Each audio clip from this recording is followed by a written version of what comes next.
We off? 30 seconds of carefree bliss. Oof, like wind in your hair carefree. Oh, like using Clorox disinfecting all-purpose cleaner in the home carefree. Yes!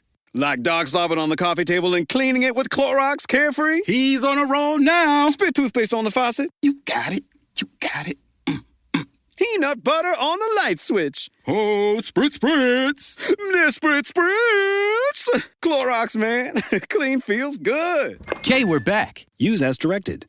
The #1 selling product of its kind with over 20 years of research and innovation. Botox Cosmetic, out of botulinum toxin A, is a prescription medicine used to temporarily make moderate to severe frown lines, crow's feet, and forehead lines look better in adults. Effects of Botox Cosmetic may spread hours to weeks after injection, causing serious symptoms. Alert your doctor right away as difficulty swallowing, speaking, breathing, eye problems, or muscle weakness may be a sign of a life-threatening condition. Patients with these conditions before injection are at highest risk. Don't receive Botox Cosmetic if you have a skin infection. Side effects may include allergic reactions, injection site pain, headache, eyebrow and eyelid drooping, and eyelid swelling. Allergic reactions can include rash, welts, asthma symptoms, and dizziness. Tell your doctor about medical history, muscle or nerve conditions including ALS or Lou Gehrig's disease, myasthenia gravis, or Lambert-Eaton syndrome and medications, including botulinum toxins, as these may increase the risk of serious side effects. For full safety information, visit BotoxCosmetic.com or call 877-351-0300. See for yourself at BotoxCosmetic.com.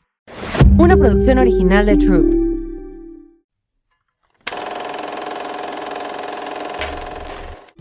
Hola, yo soy Carla Cardona y esto es Querida Valeria. Querido escucha y seguidor de Querida Valeria, este es un episodio especial que no está en la programación habitual de cada miércoles, pero tenemos a una grande en México que solo habla inglés, por lo que quise que todos pudieran llevarse un cachito de ella y de su sabiduría.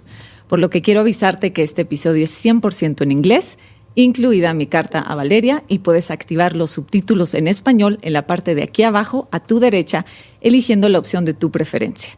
Gracias por estar aquí, que lo disfrutes. Rupda is an internationally recognized trauma expert, personal development and leadership coach, a group facilitator with over 49 years of dedicated experience. Since 1976, she has worked with thousands worldwide, guiding them toward healing, self-leadership, and transformation. Her personal journey from childhood abandonment to thriving into a spiritual community for 2 decades embodies profound growth and resilience. Rupda blends spiritual wisdom with a practical approach to help individuals break free from limitations, reconnect with their true selves, and live with purpose. She draws upon her vast expertise, a wealth of experience, and powerful transformation techniques, paired with practical tools to guide participants towards deeper self-connection and empowerment. Blending somatic experiencing, trauma therapy, leadership development, and spiritual practices, Rupda creates a nurturing space where resilience grows, authenticity thrives, and participants realize their fullest potential. With her joyful, approachable demeanor and deeply rooted expertise in trauma therapy, Rupda creates a safe and empowering space for transformation. Rupda's mission is clear: to inspire transformation, foster deep connections, and remind everyone of their power to rewrite their stories and live authentically. True freedom, she believes, begins with reconnecting to our own selves. For more information about Rupda, her transformative work, and details of upcoming retreats and workshops, visit Rupda.com. Explore how you or your teams can embark on a journey of healing, self-discovery, and empowerment. Transformation doesn't happen unless we are willing to radically rethink the way we lead our lives. Rupda. Dear Valeria, I wish I could leave a safer world for you, but I don't think that's quite possible. We're living crazy and painful times, and frankly, sometimes, just a few times, I feel like we're in a horror movie. But there's something I've learned. Feeling safe comes within ourselves. It's not something that you pursue. It's something that you create for and inside yourself. The opposite of anxiety is not calm. It's safe. And knowing that, as well as allowing myself to feel it and create it for me, has been a huge challenge. And it still is. And I hope you get to feel it and create it for yourself too. My dear baby, I hope you live to your greatest potential. I will always be here to make you feel safe and loved. So welcome to a special and huge episode of Querida Valeria. Today we have Rupda with us. Welcome, Rupda, to Mexico. Thank you. Well, I'm so honored and happy to have you here sitting down with me. And I think my first question is, why Mexico? I'm going to answer the question, but I just want to say I was very touched by what you just shared. And it just threw me a bit because I didn't know I thought you were going to read it in Spanish. No. And I was really touched. It just went straight in. And thank you. Why Mexico? I came here first time I was 16. I was living in California, and it was a natural kind of fun, exploratory. And then about 15, 16 years ago, I came and did a few different retreats at 2 different times. And I loved it. I really loved it. I love the people. I love the aliveness. It has a vibration. It's a Latin country, but I felt very welcomed. I didn't feel anyone in the place of, I just felt a lot of joy and celebratory, but also welcoming me. So it felt very natural to want to do work here. And I do work all around the world. So there's a flavor in every country. Yes. But Mexico, even though, of course, we all have our stuff, and every country culturally has many layers of things that's going on beneath, and probably we're going to touch some of that.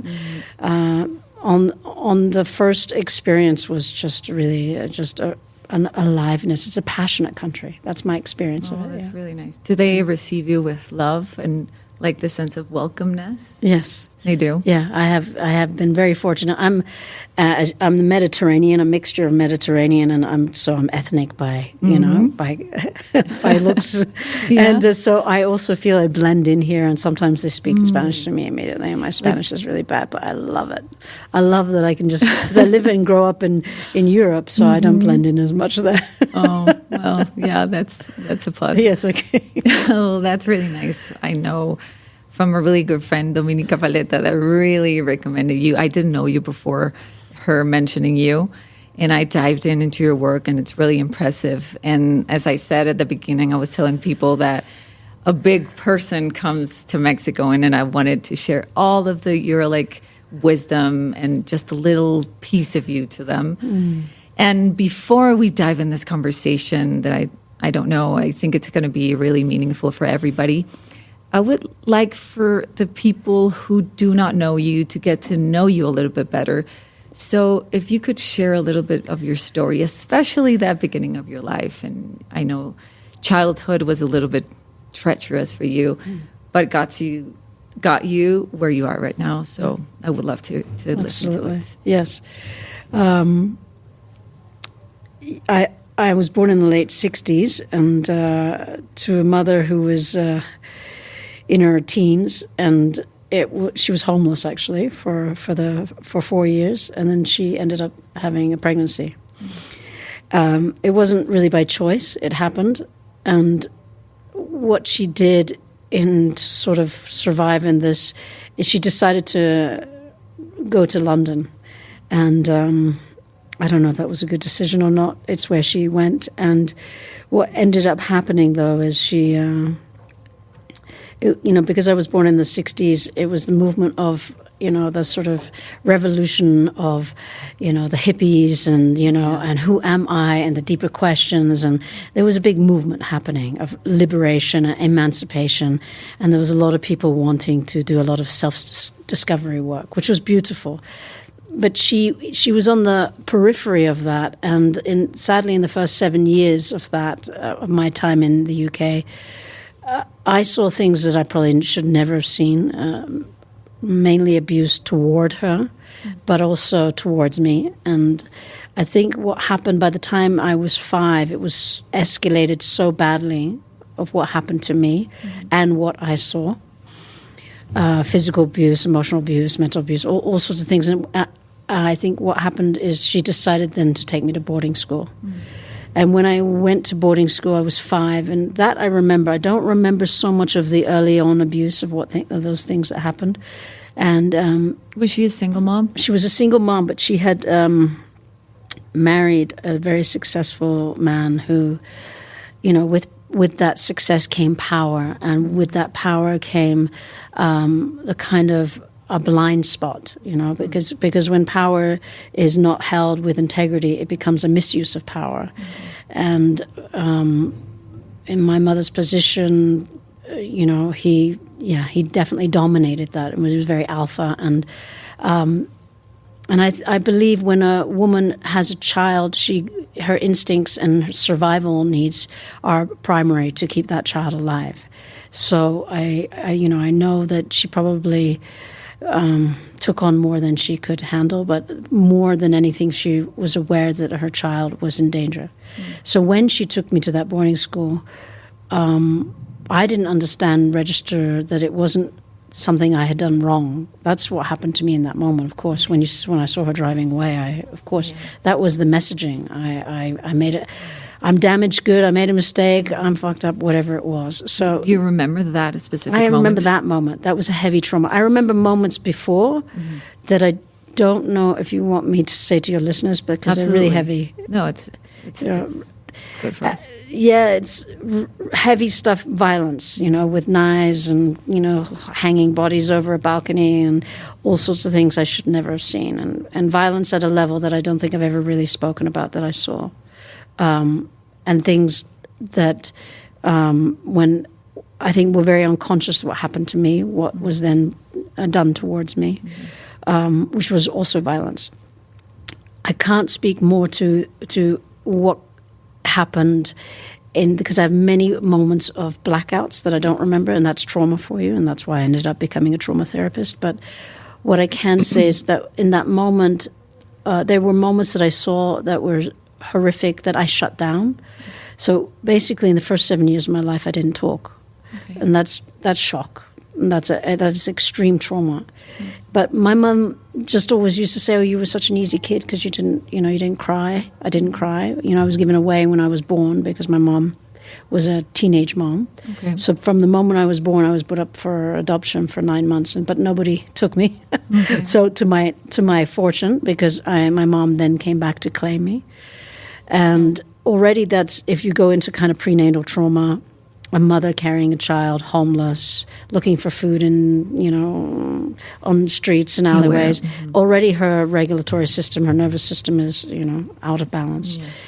And then the mother leaving the giving away the baby. Again, that baby, I don't know what happens to that baby, of course, because I don't have a recollection. But what we understand in the trauma work is then there's a whole missing need of the nurturing from the mother, the breastfeeding, everything. Yes. That regulatory. Usually a baby should come out and be put on the mother's chest and feel the regulatory of the mother, and then you're safe. Starts to come into form because you're in the womb and now you're outside of the womb, which is a massive shock to the system. Like we're not prepared to regulate ourselves. Exactly. We need her. Yes. And even in some cases they don't cut the umbilical cord so that she still stays connected, so that regulatory system has time before the next step. Yeah. Wow.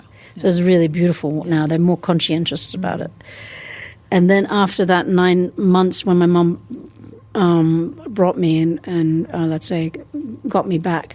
At age 2, she had a nervous breakdown, collapse. Somebody had robbed her of all her money and her passport, and we were in the snow in London, and social services took me away for 6 months. And I don't remember that, but you can imagine, I think a 2-year-old would have some trauma-based wounding around it. So even though my mom was saying, you never spoke, you were such an easy kid, I think what was happening, and she just didn't know because she was so young, is that the child was in shock and didn't know how to vocabulary. So this dissociation, right? The total dissociation. Okay. So that when I did go to boarding school, I have memories of being in there in the 2 years I was there because I was beaten a lot. I was in a boarding school. Yeah, I was in a school that everybody was in age 10 and up, and I was 5. Oh. So I was bullied. I had stitches in my head, sent to the hospital. I had all sorts of things happening to me. And again, I saw things I shouldn't have seen in the realm of sexual abuse. Yes. It was like a jail. It sounds like a jail. It was really like very... unsupervised in many areas, and the 2 times that I did go to the hospital because of what was done to me, my mother wasn't there because I was in Oxford in a boarding school. Mm-hmm. So in the end, it had to be a teacher who thankfully took to me because I was the youngest there. Mm-hmm. So she became a kind of a resource for me in a way. And then when I got out at 7, that's when things started to pivot for me. But I didn't get that I didn't speak that whole time. It was only until 10 years ago when I went back to that boarding school. Okay. And a teacher saw me, and he almost bursted into tears when he saw me. This is, 40-something years later.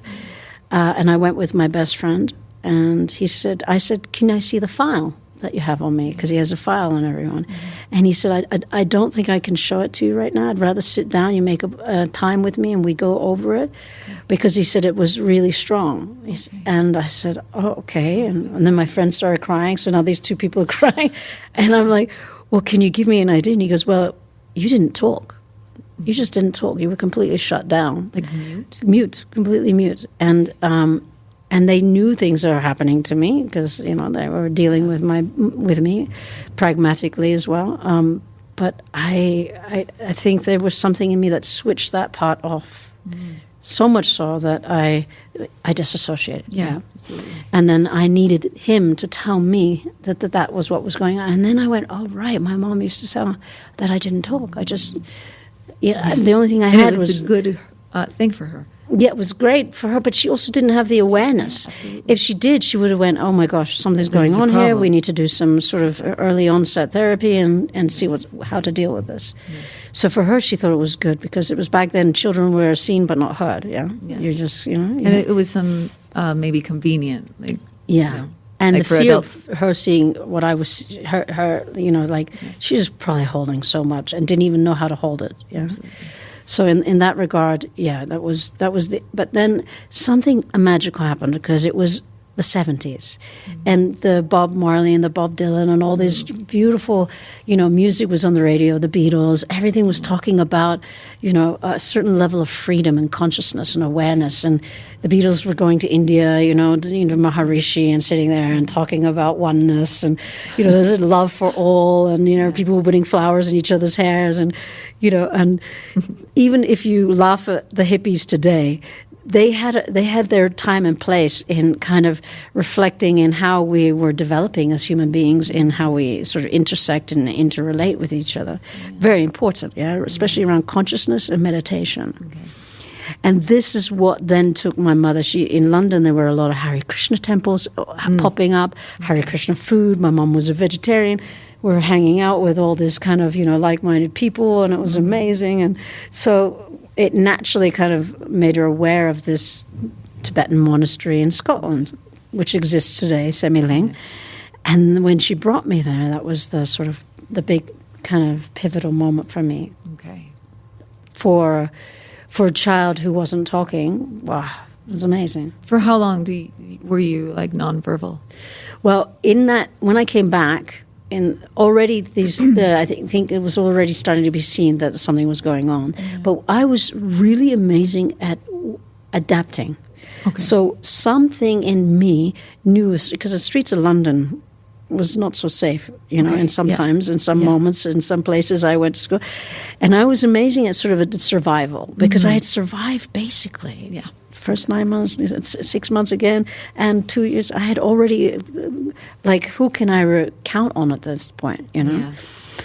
But what happened in that Tibetan Buddhist monastery, where the monks don't speak English, was a lot of the nonverbal, which was really great. So I got cues. I got the social cues, but I also got cues of what it means to be safe. What does compassion mean? What does it mean to feel love and the somatic? For the first time. That was the first time. I didn't doubt for a moment my mother's love, but I felt so safe in that presence of those. The Tibetan Buddhism, just by nature, is just really in the spirit of peace, right? Absolutely. But these guys were a living embodiment of it. I had the fortune to be in that space. So when my mom went to that monastery, there's a whole schedule that they do through the day, and it starts at 5:30 in the morning. They chant, and I could go down at 6 and join them. My mom would sleep, and I would be up at 5:30 every morning and go down and chant with them in a massive room, twice the size as your studio here, and they would all be. Their voices are really deep. I have no idea what they're saying, and I just started to sing with them. I got some of the words, If I had to sit with them again, I could recall some of the things. But maybe that could be that moment where that singing and the opening up the voice and the start, maybe that was part of it. I don't know. But I felt secure, safe. I felt safe with the people in the community there, it's a monastery. The Rinpoches is like what's a kind of considered like a priest in the Catholic term, So there was Rinpoches there as well. And the 16th Karmapa, which is the next highest order to the Dalai Lama, was there. Wow. He came to visit multiple times. So I had the luck to get these direct experiences.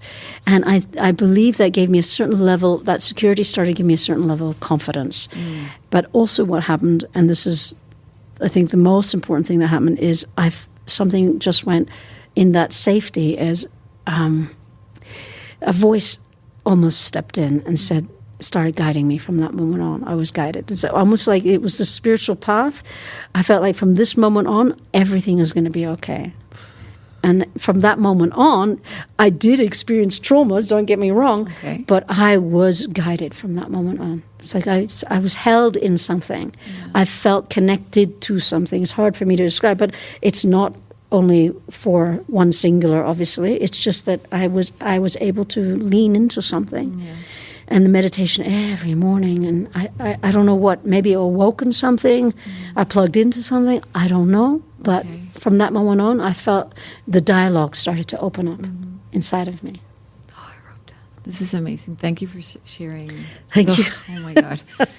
I receive it inside myself. As I was telling you, I'm a really sensitive person. So everything you're telling me just connects me to my own childhood, to what many kids, especially in Mexico, have to live right now.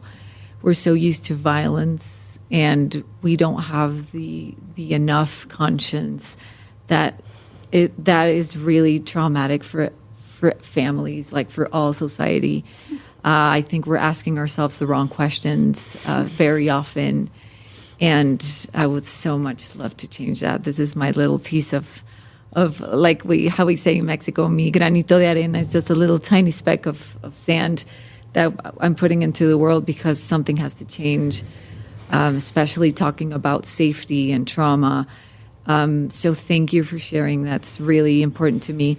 I would like now to dive into this conversation about exactly that, trauma. How would you describe trauma? What is it for everybody who doesn't, or is something maybe new for them? How would you describe it? The short of it, when I teach it, the first thing I usually say is it's when something is too much, too soon, too fast, and we get overwhelmed. I love that. And too much, too soon, too fast. Too fast. And it can be any one of those three. It doesn't have to be all three. Okay. And it's when we feel overwhelmed. And often it's when we don't have choice. As often I say that in my retreats, when you don't have choice.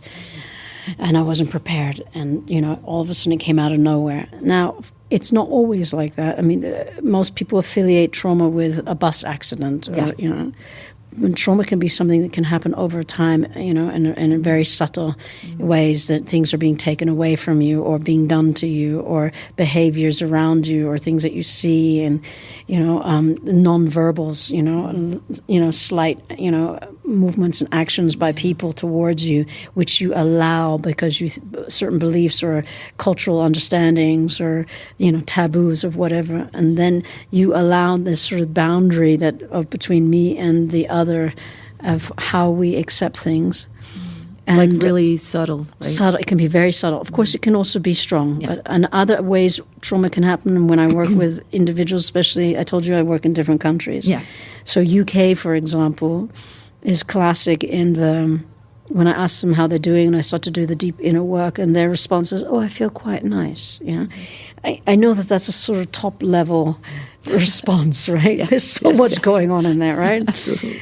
And then when I ask them about trauma, they go, I really don't know what you're talking about. Yeah, it was fine. My mother and father, it was all good, and we had survived a normal life. Yeah, normal life, and we had money in the bank, and I had food on the table. And but then when we go a little bit deeper, and I start to talk with them about, was your father present? Was your mother present? Did you feel their acknowledgement and their love? Did you feel their contact, their connection?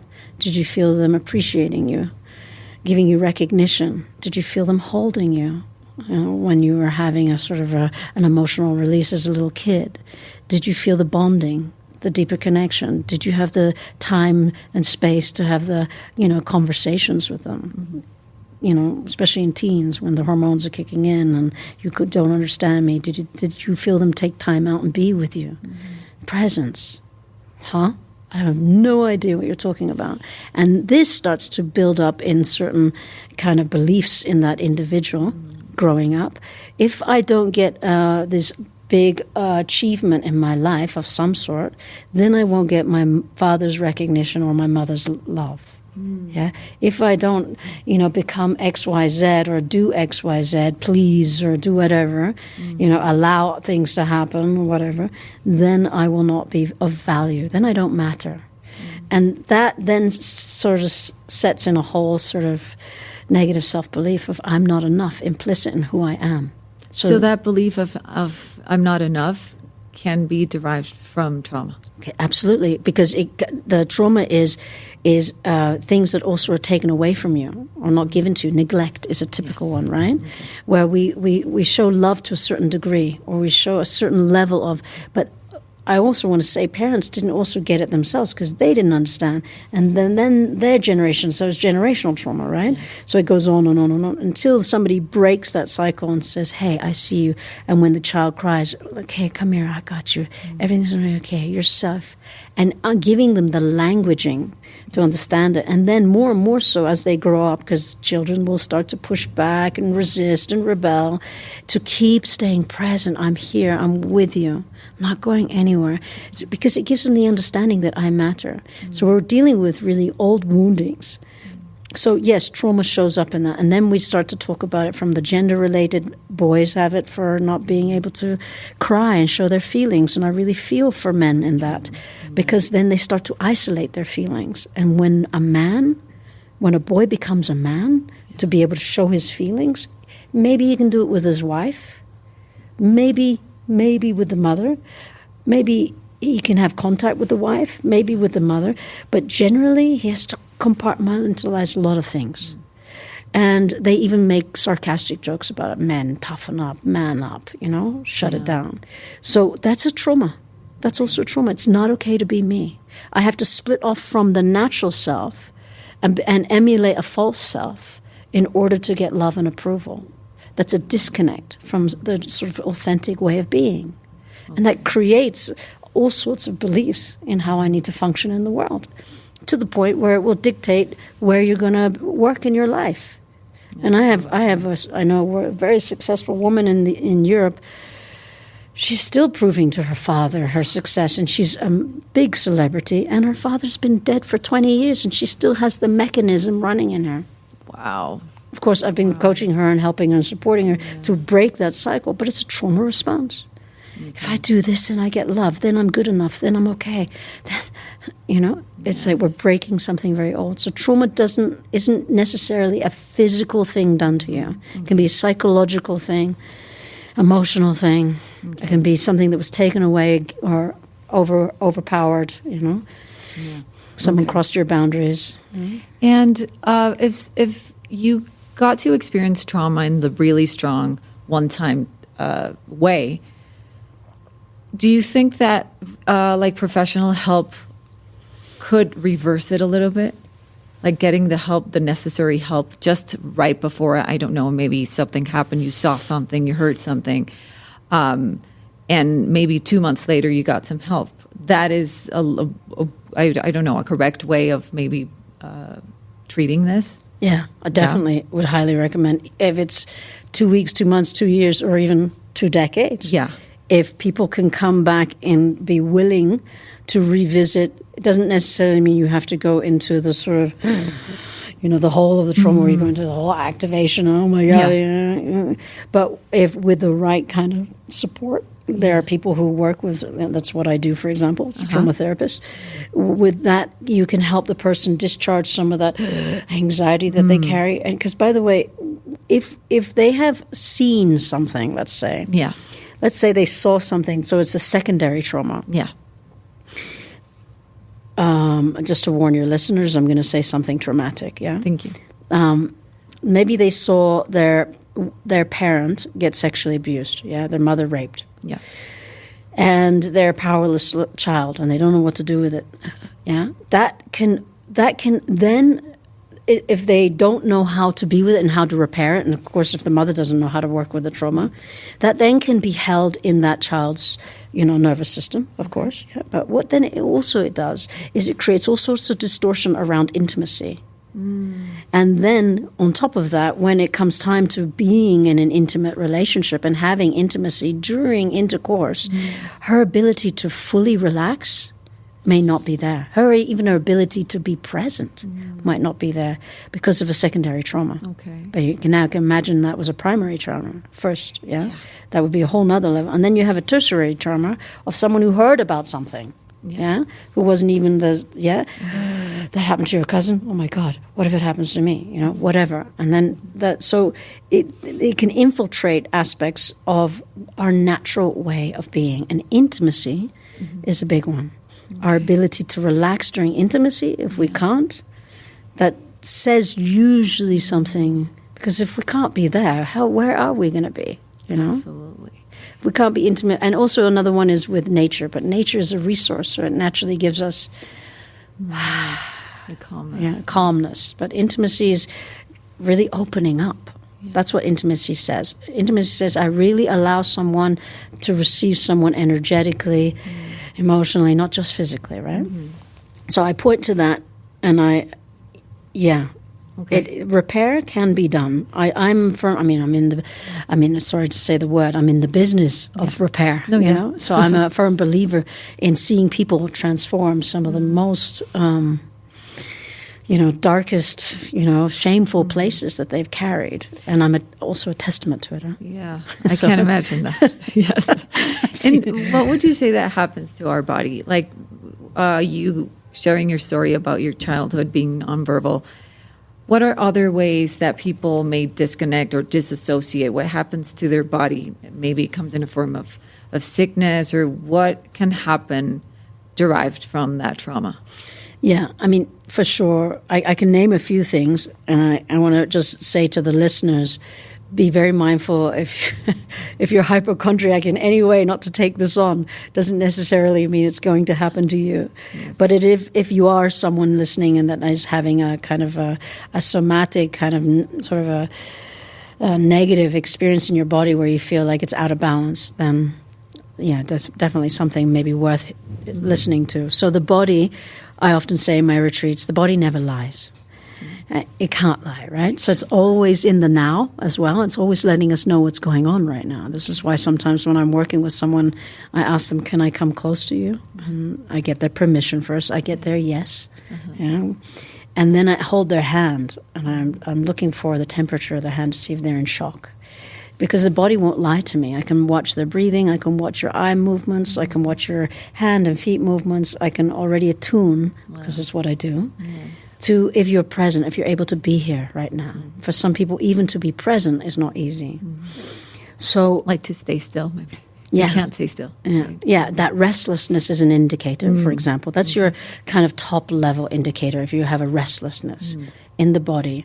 If you carry tension in your shoulders, in your jaws, in your chest, in your neck, and any part of your body, that's another indication. Now we're going a bit deeper, where the body is not in relaxed state, where it's not in a perceived threat state. And then when we go from there, when we start to see more things out of balance, where the breathing is not in balance, where people get shortness of breath, and then that turns into moments of anxiety, where thoughts get dispelled, and that thought then turns into feeling, and the feeling starts to create a somatic response, which is like symptomatic, yeah? I can't breathe. And then that anxiety can go, if it goes too far, into a panic attack. Oh my gosh. Yeah, what is that? So that's one channel where it can go down. Then the disassociation, that's in a way we could call that over-association. Okay. Overthinking, over-analyzing, yeah? Okay. And then, stuff starts to go out of balance there. Okay. When we go into disassociation, we can even be not aware that we have a body. It's like we can turn up to a meeting, bringing our heads to a meeting, not even aware. And some people can even get a knocked or a burn or a scratch and not even, oh, right, yeah, I didn't even know. And the disassociation, coming back to the abuse around sexual abuse. Yeah. There's many women who are in bed and disassociate. They're not present because of what happened to them before. And probably a lot of your listeners, because it's 1 in every 3 women. 1 in every 3 women that have had sexual abuse on some level, have recognized, and probably today, the disassociation during bed. And that's why because I do other retreats for just women as well, that's why some of them just fake an orgasm so it's over, just get it done with. Because they can't be present in their body. To be present means to feel what is the discomfort of what happened back then. And that's why I work with unpacking and repairing that. But to do it in the middle of intimacy, you can't put that on anyone. You certainly can't put it on him either, because he might not know how to hold that. Yeah. There are ways, of course, where they start to learn how to titrate, go step by step towards intimacy so that they both stay present each step of the way. But that is where they both have been educating themselves in how to do this consciously. Okay. But disassociation doesn't, of course, only just show up in intimacy. It shows up in many areas where the body can get sick and we can't understand why. Have I got an autoimmune deficiency, for example? Why do I have IBS? Why do I have all these allergies? Why? And so it really tells me that the body's out of alignment. Why is the body out of alignment?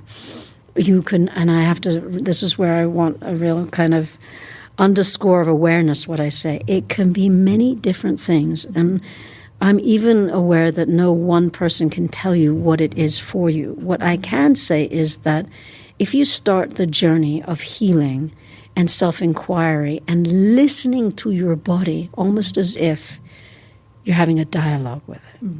Like in the morning, I sit and I say, the first thing I say in the morning is, hi, Rupda, how you doing? Okay. I do an inner weather report. Okay. Usually it's feeling oriented. But if I feel my body's out of alignment, I will say, hey, what's going on right now? And I will talk to my body, speak to me. But in order for me to listen to it, I need to be still. I can't be on a device and say, okay, speak to me. Yeah, that's what we do. I have to be really present. I know just that's open big, our eyes and what time is it? Let me check Instagram. Or let me see if someone else can figure it out for me. My God. So the tuning, that's a big one, huh? It's big. And then now we have so many different versions of how we seek help, in the health, But the one that I would highly recommend is to first tune in and just see, and you'll start to hear that the body will ask you maybe to slow down, take time. Can you hold on? Please. Yeah. Oh my God. That's what I do. I mean, the Aura ring. Yeah. But I've become dependent on my app says every day. That thing will tell me if I slept well or I did not, if I'm well rested or not, if I'm alterated or not. I mean, maybe it's a good way, but I haven't thought about me depending on it to tell me how I should feel. Because sometimes I feel tired. But I check on it, and I have like maybe a little crown and the little nightie. Hey, you're super ready. And like, okay, I have to be ready. And I don't listen to my body. So that's a form of disconnection. Oh, my God. Okay, you can keep it's going. Good. But it's good that because you're probably speaking to a lot of people right now in this. Yeah. And what we're talking about really is the self-talk, the talk to your body. So if my body could speak to me right now, what would it say?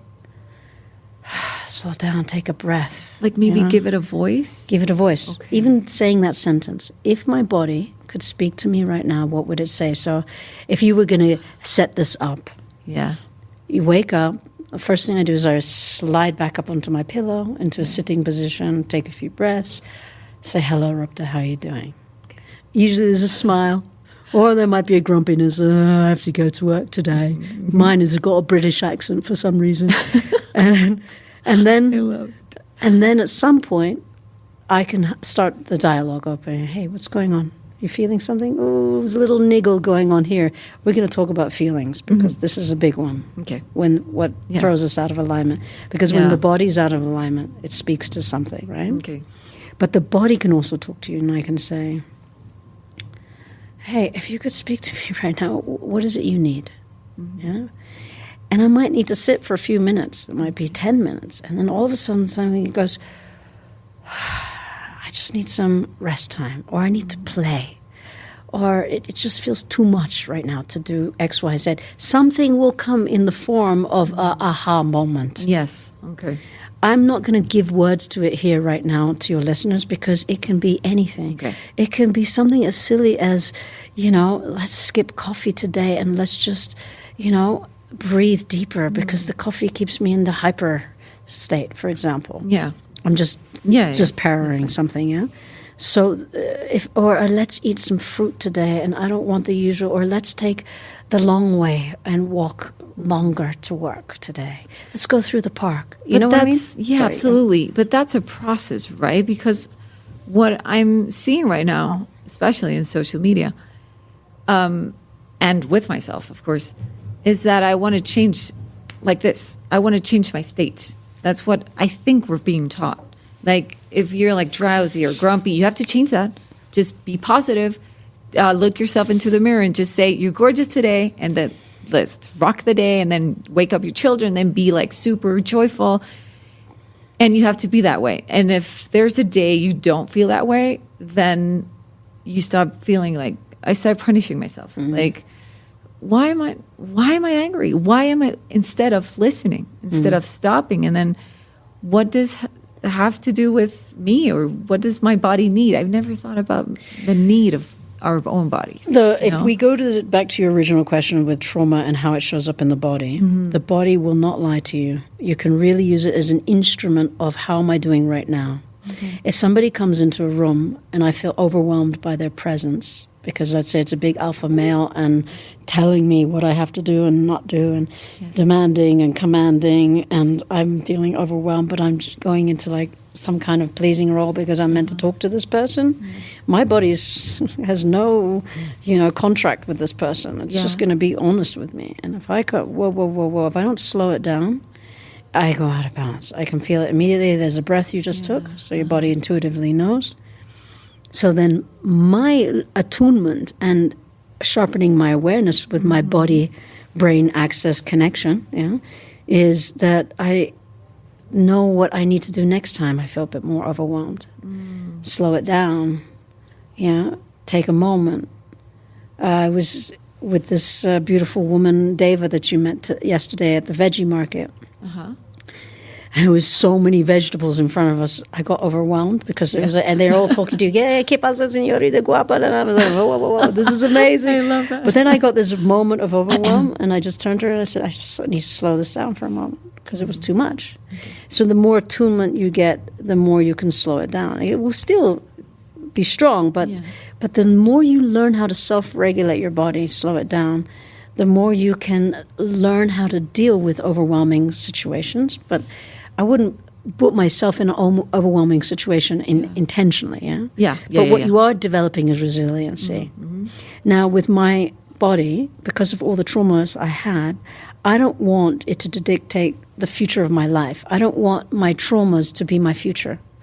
So I knew I had to work through the body in discharging some of what I was carrying in my body. And I did start to see things that were out of balance and things where I was becoming unwell. Okay. Yeah? So that was happening for me already in my 20s, where I was starting to see things not in alignment. Things like disease? Yeah, I was told a few things, that I don't even put it out in the ethos anymore, where doctors went, wow, and they put my blood on a microscope, and my mom was with me. I'll never forget. I was 27 years old, and they put it up on a big screen, and my mother's blood cells were beautiful. And he said, you have some serious deformity in your blood and you need to go get this checked out. This is no joke. And I remember going, and then all these things, I went into the psychological fear around that. I didn't know how to deal with fear, by the way, at that moment. It was too much. It was overwhelming. And then it sort of perpetuated into things where, and then by my late 20s, I was like, it was horrible. And thankfully, the work that I do started taking me out of that and orientating back into alignment and into balance. Because the body, remember, is intelligent. You give it what it needs, it will support you 100%. It's taking care of you when you're sleeping. Yeah. And now I carry zero tension in my body for more than 20 years. I sleep like a baby. I'm very lucky, and I've gone through menopause just now, and I didn't have to take anything. But it is a dialogue. Huh? Yeah, it's a continuum dialogue. Okay. So I do believe that the repair that we're doing when we're working with people in trauma is repair and healing the body, but also our emotions as well. Yeah. But what does that then create? A more balanced well-being, and then that makes me attune to having better connections with people, to having better situations, inviting better opportunities, meeting people that are more in alignment to this new attunement that is within me. Call it a radio station if that helps, I remember that there was a few years I had this social anxiety, and it was getting worse. I had to drink alcohol every time, at least one. I was not like a big alcoholic, but just I had to have one glass of wine every time. And I remember I didn't like that. I didn't like doing that because every time I felt even unsafer. I thought that maybe a glass of wine was going to make me feel safe. It did for maybe a few weeks, but then it started to get worse. And then so I figured out that alcohol was disconnecting myself, was perpetuating the disconnection that was already disconnected. Mm-hmm. So I knew maybe intuitively that I had to come back to myself. And this was a really intuitive exercise I've made. I obliged myself to just stay still. No wine, just water. And observe what was happening. What are you feeling? And this was in a conversation, maybe 8 to 10 persons in there. It was like, I just want to run. I want to run away. I want to run away. And then I started working on my breathing because I couldn't, the compromise was not standing. I couldn't stand because I caught myself also getting into the really people pleaser thing. What do you want to drink? And I was always standing up and running away and making the little snacks and everything. But I thought that is also a way of running away. So I just say, Carla, just stay still. Let's see what happens. And later in that evening, it was one evening, it was maybe 2 and then 3 hours. The first hour was like a huge hell for me. And then it started to get better. And then I started to look at people at their eyes and just receive. I started to receive things. I wasn't aware of that, but I started to get to know people I've known for years, but I wasn't aware of them because I was so guarding myself all the time. I was so afraid of people. I was so afraid of how they looked at me and perceived me. So I just started feeling love. I was like, wow, I've never seen that person that way. I think I've never listened to this man the way I've listened to him right now. And that was a really strong moment for me. It's hard. You have to go through it, not around it. But once you do it, you just get the prize at the end. And then I could hug, when I said goodbye, I just could hug them in a way I never had because I was with them. And I was actually I started crying afterwards because I was I don't know if the word is guilty. Maybe it's not guilt. But I was so sorry for myself for all the things I've missed, for being so scared. And that brings me to to a question of safety. The thing I noticed there was I was not feeling safe, but I couldn't find the evidence I wasn't safe. I was perfectly safe. But my insides were not a safe place. I was not a safe place for myself. So I applied to myself that way, through breathing, but that got me to reflect on why haven't I created myself? As I tell to Valeria, I hope you learn how to create yourself a safe place. What would you say to us about safety in our own selves? The sensation of I can hold myself and I can be with myself. What would you say about that, about safety inside ourselves? Crucial and paramount to having deeper connections and to be able to have that experience that you shared just now, which is, the amygdala is kind of looking for perceived threats, like, am I safe? And the fight, flight, freeze is always there, and the survival mechanism, all of the, do I fit in? Do I belong? Or is this person safe? What do they really want from me? The mistrust, all sorts of blah, blah, blah, blah, blah, happening constantly, and both verbally and non-verbally. And then when you described how you sort of land in yourself and start to create a connection from within, and you create that, I'm okay here, and that it's almost like you're coming home to yourself. Yes. Mm-hmm. And by doing so, you're kind of expanding this intimacy with yourself, which is the primary intimacy, which is really beautiful. And then you're generating a natural way of feeling safe within yourself, which then, of course, changes the way you perceive the world and perceive others, and allows you to feel safe to be present. Like if we go back to the woman who's being abused and she disassociates from her body, I have to work with her to even get in her body because it wasn't even safe to be in her body.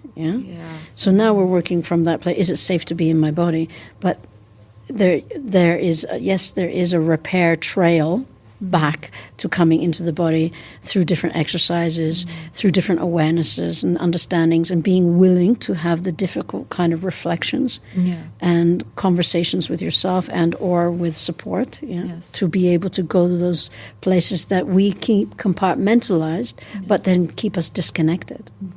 So the irony is the very place that we fear to enter is the place that will create the deeper sense of safety. Because it's almost like we embrace it. We bring it to a place of repair. Because what you not willing to go to, you can't repair.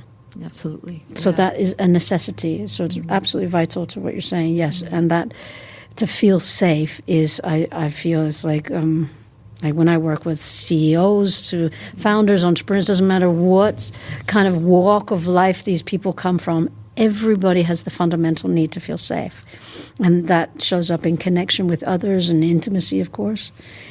It's almost like a right. It's a right, You have the right to feel safe. The right to feel, it's a necessity, because then I can be human.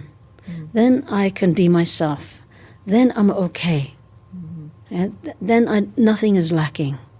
This kind of, but it's really a deeper understanding. And what I indicate before to you around emotions, for me not to go to the cave that I fear to enter is probably piled up with a bunch of traumas and feelings. And, for example, one feeling I work with a lot in deep dive is called anger. And anger is just socially not okay. We just don't go there. And in the UK, we certainly don't go there. Oof. Yeah? Have to be like a story. Yeah, exactly. And then anger can explode on people or implode in you, of course, right? And when it implodes on you, it has a horrible voice in your head, you can imagine. And when it explodes, it can also be a horrible voice, but it's just projected out onto someone else. That which is unresolved in us will just get, show up in everything, our relating. But by willing to allow ourselves to feel has been so fundamental in how I work with trauma, was a game changer. Because the very thing I didn't want to feel, I was like, oh, no, I don't have trauma. I even thought I didn't have trauma. And then, it took me ages to realize and acknowledge it. And then I had to feel the pain of what that little Rupda went through and hold her. So now when I take her and I work with her and I hold her and I say, I got you. All the things I want maybe someone else to say to me, you're safe, I got you, da-da-da. I'm starting to say to her, I'm reparenting the thing that she didn't get. So now I'm holding her And I'm creating an internal container, and she's part of it. And when she feels shaky because maybe was a rejection or an abandonment or a neglection or something didn't happen the way that she, and she gets her wobble, I'm not good enough, or da-da-da-da, it's up for me to hold her. Okay. It's totally, but the beauty is that if I'm able to have that dialogue with her and hold her, it's the best relationship ever. Because the maturity in the work is, can I hold her when she feels unsafe? Yeah. To let her feel safe by me, the adult self, holding her. And wow, it totally relaxes the nervous system. What would you say to those people that think, because I've heard it a lot of times, that oh, no, you don't have to go back. You don't have to go back to your childhood and re-traumatize yourself. No, that is absolutely not necessary. You can create a new life from now on. And you never, because right now that you use this word, acknowledgement, for me, it's absolutely necessary. You have to go back and just feel. You talked about feeling with that girl, couldn't feel because she was disassociated. Do we have to go back? In the 4 days that we get to work with this particular body of work, which is very much touching on trauma, I may work with you for 4 days and may never know your trauma because I'm working somatically and I'm working with the kind of feelings that have been held in that trauma, that have kept you encapsulated in that trauma back there in your past.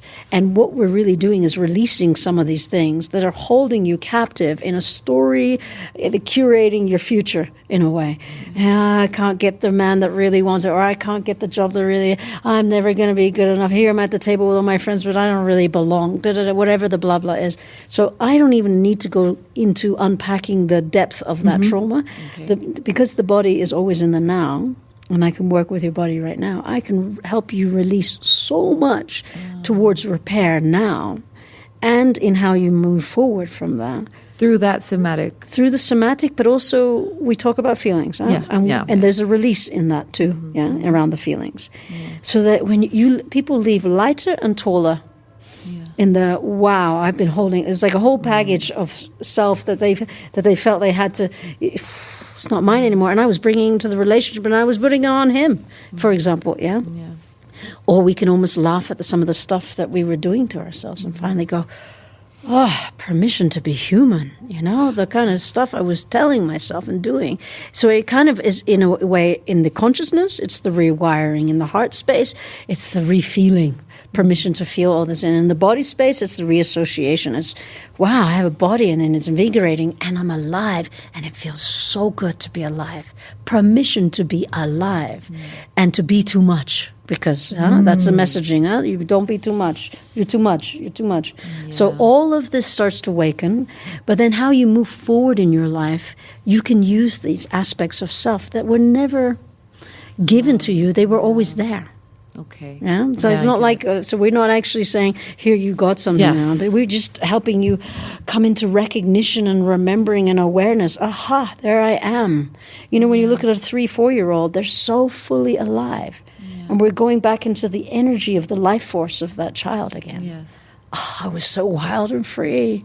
I was like fucking little rebel Rupda, yay, What happened? She split off from that part because conditioning told you too much, you can't be, or you'll get exposed to this, or maybe you get attacked, or maybe something bad will happen to you. Shut down.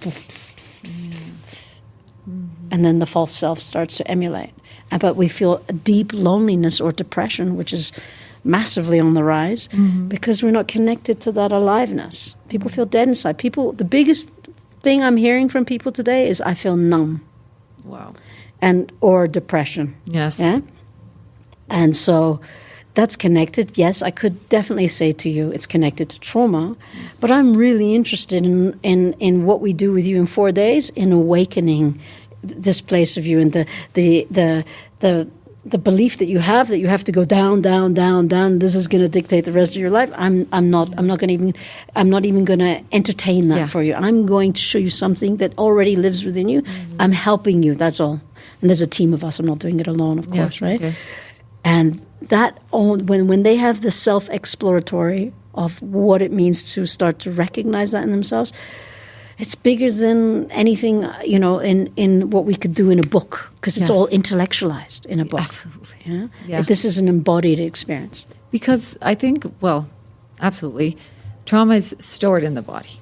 So if you're disconnected and then you connect yourself and you plug in with yourself again, well, there it is. There are the memories, and there are the sorrow, the sadness, the rage, the everything. And then everything comes up and rises up. Yeah.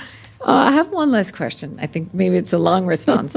I've always been curious about boundaries. I've myself have to work so much with boundaries. I say I'm a people pleaser in like rehab. I've started. Good. I like that. I haven't gotten to where I want to be, but I think my work has been good. But one essential part has been boundaries, and to work them on me.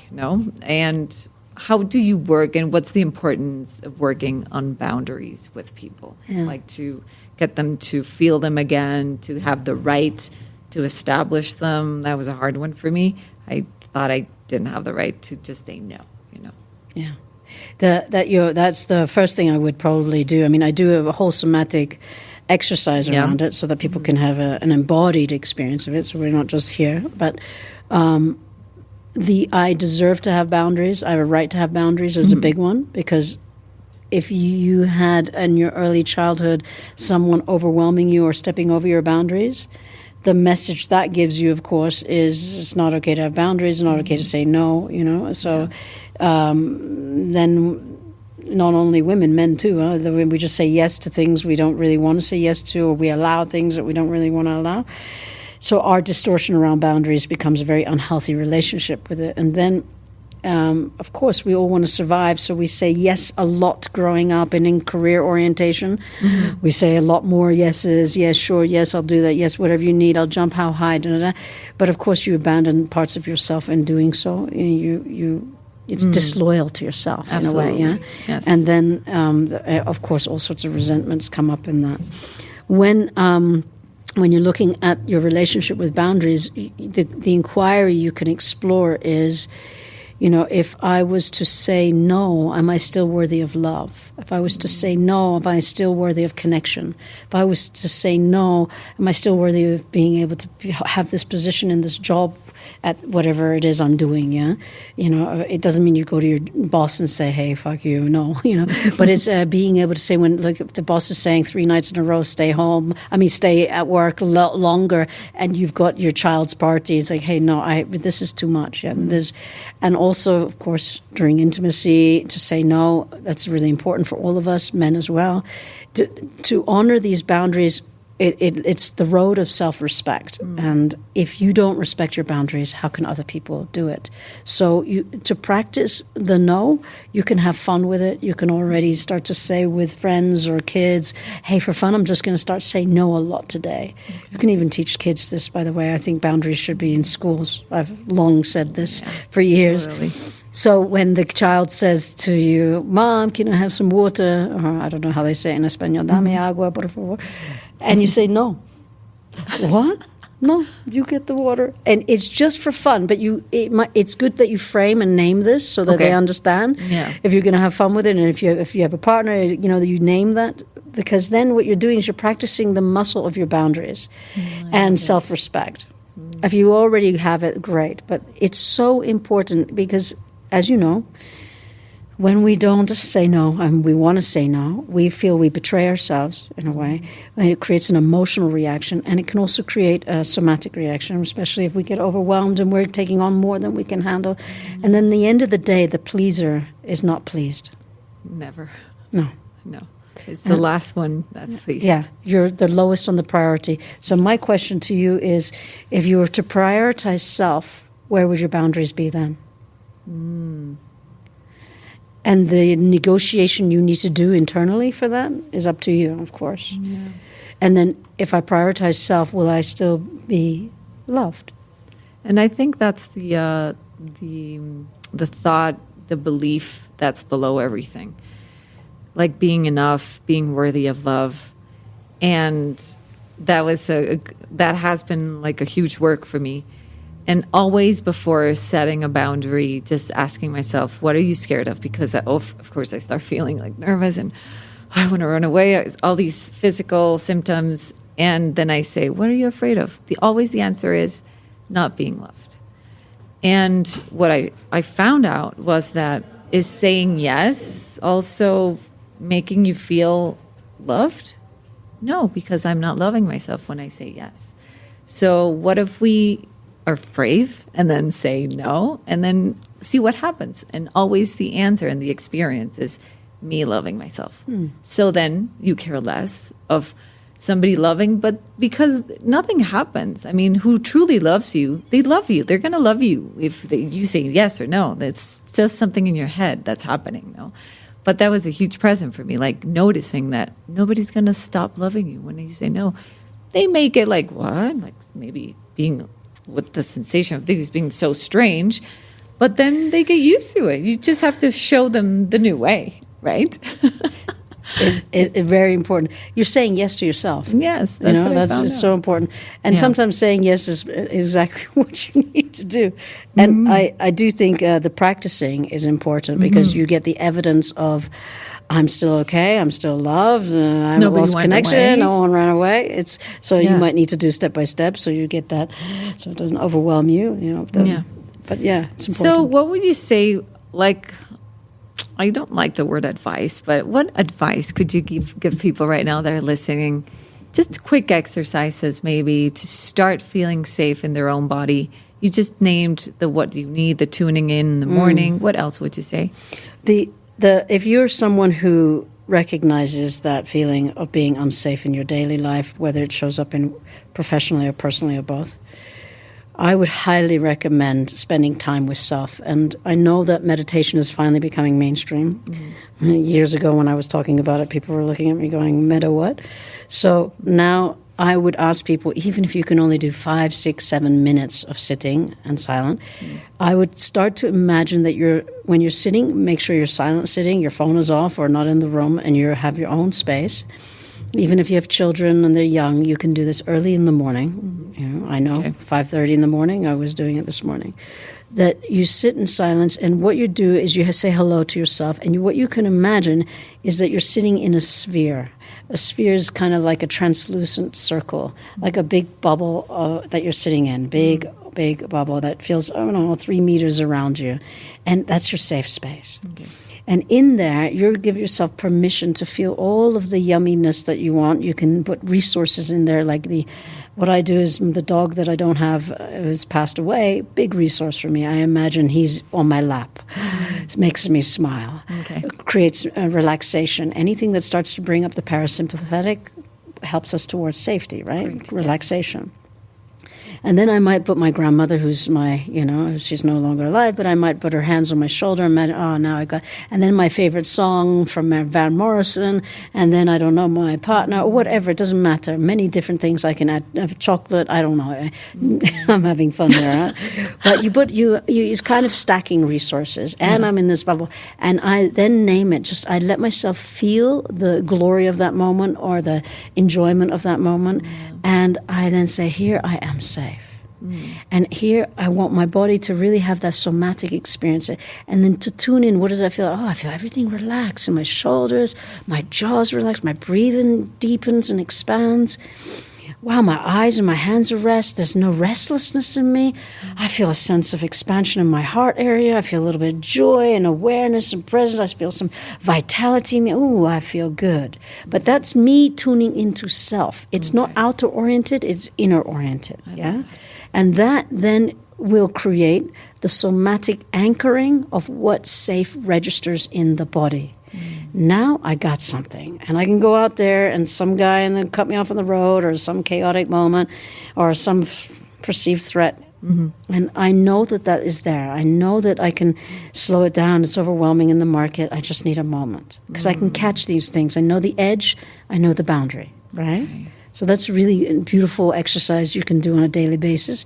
It's a practice. Yes, it's an everyday thing. Yeah, it's an everyday thing, but you'll already benefit from it, and people around you also benefit. Huh? Every time we're more connected to ourselves, they feel more of our presence. They feel Especially more of our eye kids. contact. We've had kids. Yes, exactly. Thank you so much, Rupda. We have a last question, which I talked to you about. Yes. Is that I already explained, Rupda, what is it about. So what would you tell or say to Valeria? Valeria. We can take a moment. I know. I just what comes immediately, and because I do mainly work with adults, but I work with young adults, and I surround myself with a lot of children through family. And there's something I say in all my retreats and workshops, and with what's going on in the world today, with all the pressures and with the things that I understand, social media is a beautiful platform in many ways, but I also understand it creates a pressure for people, and it creates a certain level of disconnect and disaccord to ourselves and who I am, and it creates anxiety, which is what I work with a lot. And it creates certain negative beliefs, and I want you to know, Valerie, that no matter how much noise is out there, to keep trusting that internal voice that is always going to be a message from your heart. It's always going to feel good. It's always going to be kind and generous and thoughtful. And a statement that I often say is that when the mind starts to go into worry, remember worrying is asking for more of what you don't want. So just be mindful of that. And the moment the mind starts to go in that direction, you can put a boundary, stop, and come back to your heart. Put a hand on your heart if need be, and just ask your heart, if you could speak to me right now, what would you say? Wow. Thank you. Thank you so much. Thank you. Really. It was directly to my heart. Thank you so much. And thank you for being here. It's such a lovely energy. That's what's more important to me. And you're just so light.